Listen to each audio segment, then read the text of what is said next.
Hi, I'm Annie Delaney, and welcome to your session about managing employees with Raise Kids. There are lots of ways that employees can utilize Raise Kids that can make their life and your life easier, where you can delegate certain tasks to them. You can have them participate in communicating with families. You can have them access activities to be able to plan to do with the kids. And what we'll do today is walk through all the steps that you need to make sure that they can have access, understand all the different pieces that they can get to, and then also talk through our feature on tracking their time and specifically go through a demo with that. So we will go ahead and get started, and I will share my screen. So the first piece that we'll walk through together is how you add employees to Raise Kids so that you know that they can access it. We'll also then discuss what employees can do with Raise Kids, and then we'll provide a live demo of our employee time tracking feature that we recently launched. Here you can see a preview of what that employee time tracking feature looks like. So, how to invite employees to Raise Kids. So, what you're going to do is you're actually going to set up a group.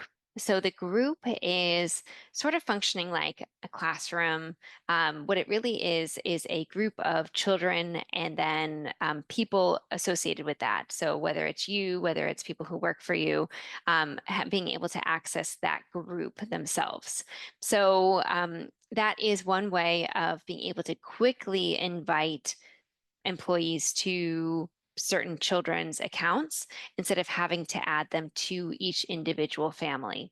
It's also a quick way of managing their access. So if they were to leave you, all you do is remove them from the group and they no longer have access to children in that group. So it's a quick way of adding them as well as maintaining their access or removing access when necessary. So you can add each of your employees to a group.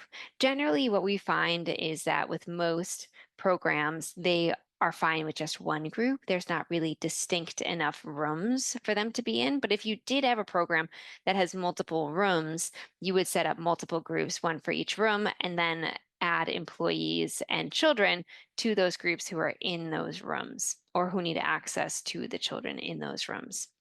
So to add a group, what you're going to do is you'll go into the app, you'll navigate to the menu bar in the top left corner, you'll select the groups function from that menu bar, and then you will be able to name that group. And so here you can see a little preview of what that looks like. So you would add a new group. You would enter the group's name, which we recommend to be the name of your program if it wasn't something more specific to what room they're in. And then you'll navigate to the children. You'll be able to select children, any that you have access to. You can select to be part of the group. You'll save that. You'll navigate back so that you can now select caregivers to be assigned to that group. So here you'll add a caregiver with their email address. When you then email them, or when you then add their email address, it will automatically trigger an email that's sent to them saying that they've been invited to Raise Kids to the Little Tots Family Childcare Program and to log in to accept that invitation. As soon as they log in with that email address, they'll now have access to all those children who are associated with that group. So they can start adding events, adding photos, recording attendance, whatever it is that you want them to be doing in the app. So you can see their pending invitation here. You'll know that they accepted it because it won't be a pending invitation anymore. They'll actually be listed as a caregiver up above. So once employees are actually on Raise Kids and they have access to what they need, what can they actually do with it?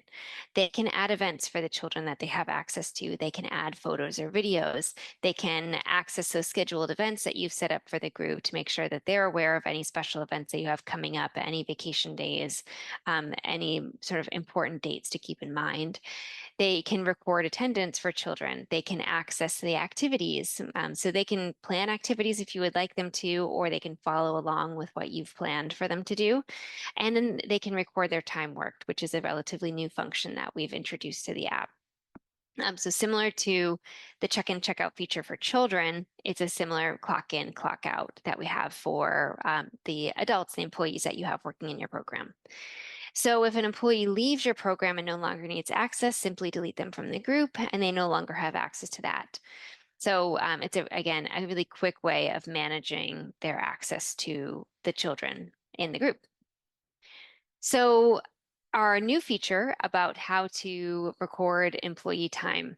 So what you'll do is you'll navigate right back up to that menu bar, right where you had the groups, but this time it's called caregiver time.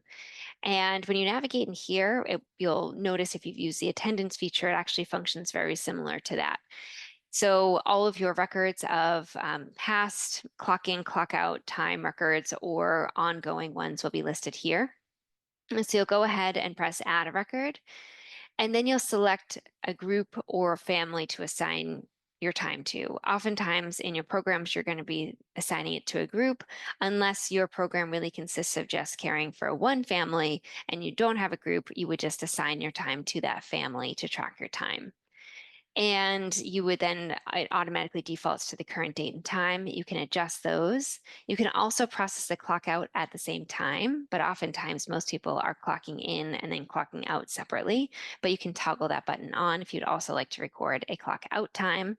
And then you would press clock in and out to start that record. So now I'll go through and show you what a demo looks like in the app.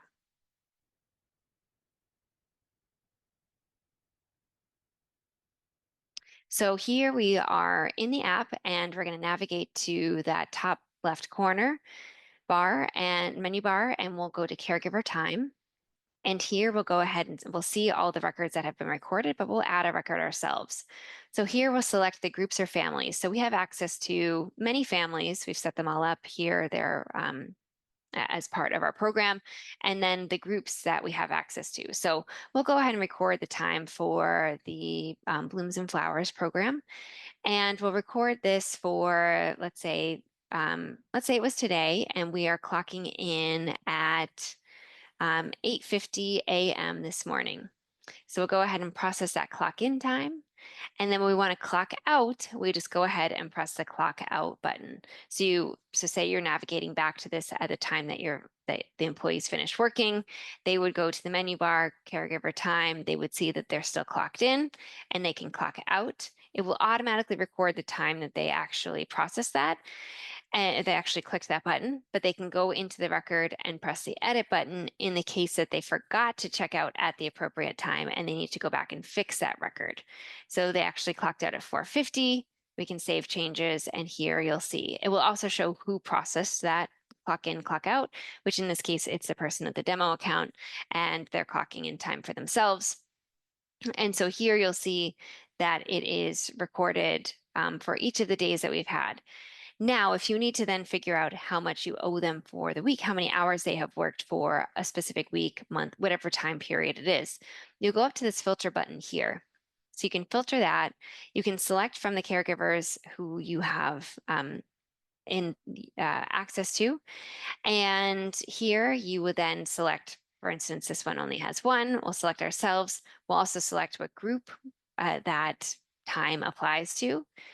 And then we'll select the to or from date. So let's say we want to see how much time over the last few weeks we have worked from the last 3 weeks through today. We'll apply that. And you can see the total hours here that we've worked through from June 15th to June 8th is only this 8 hours. We can look by day to be able to see what time period that is. And that was Tuesday, and we worked for 8 hours that day. If you want to see a different time period that has more recorded, let's look at what that could look like. So we'll clear these selections and we'll select from, let's see, the week of June 1st through or let's go a little bit further to June 14th. We'll apply that. And you can see there's 33 hours worked for that time period. You can look by day and see how much that is. Oftentimes you're looking by week specifically to figure out how much to pay for that week, and you'll be able to see whatever that top populated total is here. So that is a quick view of how to use our employee time tracking feature. Let me pop back into the presentation so you can see that. Okay. So again, here is how you would show the total period that you're looking for, the total number of hours. So again, you go to that filter button, you would select which person you're looking for, the date from and to, and it will populate that total amount for that time period. So if you have any questions, we do have specific step-by-step instructions with videos showing you how to do each part of this. It is in the Help Center, which is help.raisekids.com, utilizing the platform Business Management Employee Time Tracking, and you'll be able to see the step-by-step instructions. And of course, reach out to us at any point in time if you have questions or need help navigating.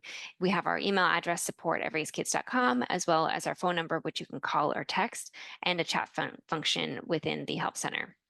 We'd love to hear from you, see you at future sessions, and please feel free to reach out anytime. Take care.